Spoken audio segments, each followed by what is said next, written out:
Você sabe como ocorrerá a ressurreição e o arrebatamento dos crentes em Cristo? A ordem que a Bíblia nos apresenta é esta: os que morreram em Cristo ressuscitarão primeiro, depois nós, os que ficarmos vivos. 1 Tessalonicenses capítulo 4, versículos 16 e 17. Esta mesma ordem, ou seja, a menção da ressurreição em primeiro lugar, é observada na definição que Cristo dá de si mesmo. Ele disse: eu sou a ressurreição e a vida. Note a ordem: ressurreição, vida. João capítulo 11, versículo 25. Mesma ordem é sempre observada nas Escrituras.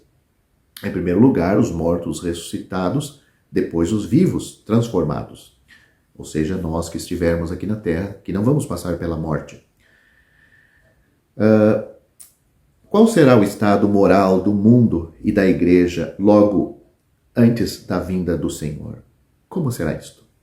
Isaías disse no capítulo 60: eis que as trevas cobriram a terra e a escuridão os povos. Capítulo 60, versículo 2.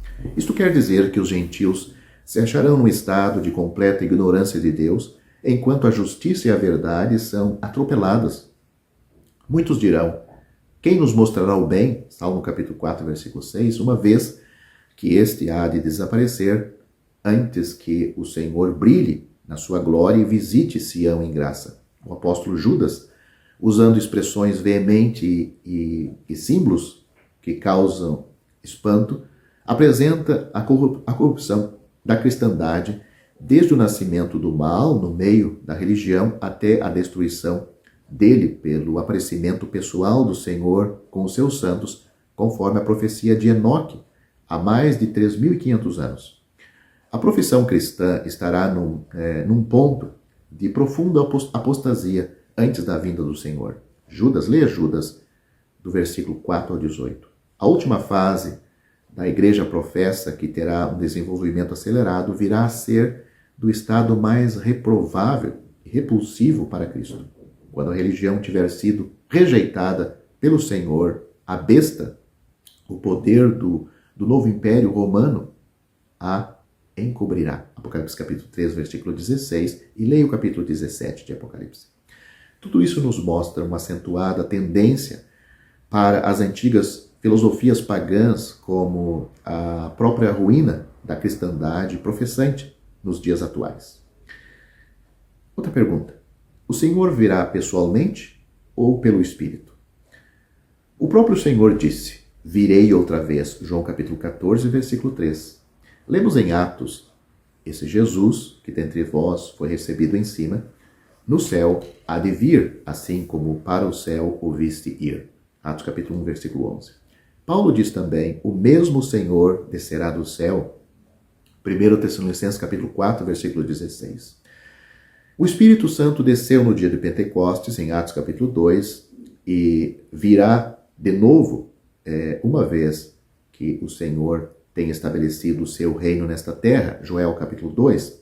Assim, pois, a Escritura dão-nos a entender duas vindas do Senhor, como também duas vindas do Espírito Santo, uma já passada e outra futura. Outra pergunta: qual o significado de 1 Tessalonicenses capítulo 4, versículo 14, que diz: assim também aos que em Jesus dormem, Deus os tornará a trazer com ele? Os tessalonicenses tinham se convertido havia pouco tempo, quando o apóstolo Paulo lhe escreveu. Esta é a primeira carta do apóstolo, e vivia então na constante expectativa do regresso dos céus do Filho de Deus. Mas enquanto esperavam e vigiavam, alguns deles faleceram. O inimigo procurava então confundir esses santos recém-convertidos e inseguros e convencê-los de que os seus irmãos falecidos podiam perder algo da glória do reino vindouro. Mas o apóstolo tranquiliza-os. Ele diz: porque se cremos que Jesus morreu e ressuscitou, assim também aos que em Jesus dormem, Deus os tornará a trazer com eles. E após o versículo 15 a 18 de 1 Tessalonicenses capítulo 13, ele acrescenta: mas irmãos, acerca dos tempos e das estações, não necessitais de que se vos escreva, 1 Tessalonicenses capítulo 5, versículo 1. Quando Deus introduzir novamente Cristo na terra, ele trará consigo os nossos irmãos. Os versículos do capítulo 4, versículo 15 a 18, declaram o que acontecerá antes disto. Os mortos ressuscitarão e os vivos serão transformados, e junto iremos ao seu encontro nos ares. Após esta reunião nos ares, Deus trará o Senhor Jesus e os seus santos de volta à terra. Isso está relacionado com o início do reino milenar, ou seja, 7 anos após o arrebatamento da igreja. Outra pergunta: o que significa "e os mortos em Cristo ressuscitarão primeiro"? 1 Tessalonicenses capítulo 4, versículo 16. Trata-se aqui dos mortos em Cristo e dos vivos em Cristo, e não certamente da diferença entre os mortos justos e os mortos injustos, como erroneamente alguns supõem. Como sempre, também aqui convém ter em consideração todo o contexto. Esta passagem significa que os mortos em Cristo ressuscitarão antes dos vivos serem transformados. Esta prerrogativa é concedida aos que morreram, mas tudo se passará num piscar de olhos. Os primeiros que responderão à chamada e à voz do Senhor serão, portanto, os mortos salvos.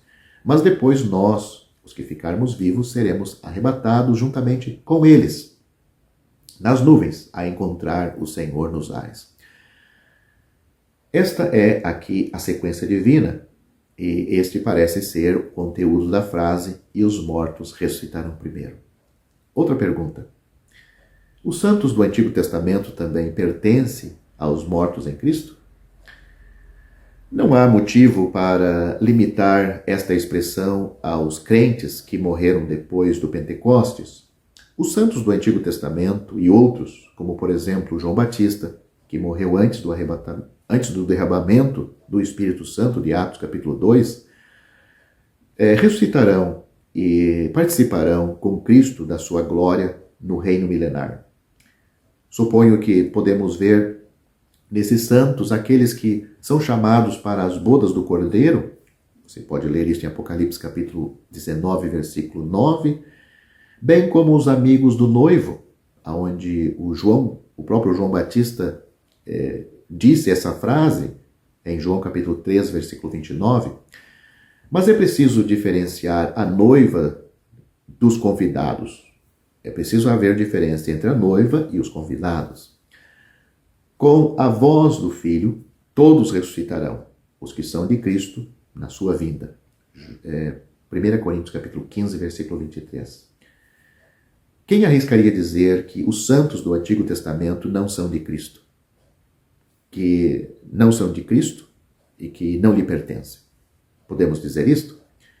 O versículo diz: os que são de Cristo na sua vinda. Dá-nos a resposta certa.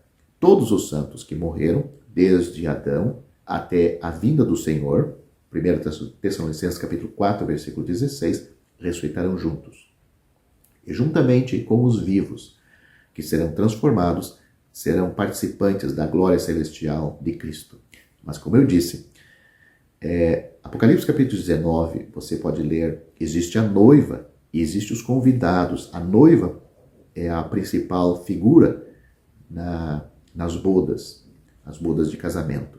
Depois tem os convidados, ou seja, está relacionado com esses crentes que morreram antes do Pentecostes, que não fazem parte do corpo de Cristo, da igreja, da noiva de Cristo, mas vão ser ressuscitados no mesmo momento do arrebatamento. Vão com Cristo para o céu. Eles são os amigos do noivo. Eles são os convidados nas bodas, mas eles não são integrantes do corpo da igreja. Entendeu? Se não entendeu, escreva suas dúvidas aí nos comentários que eu com certeza vou procurar responder com a ajuda de Deus.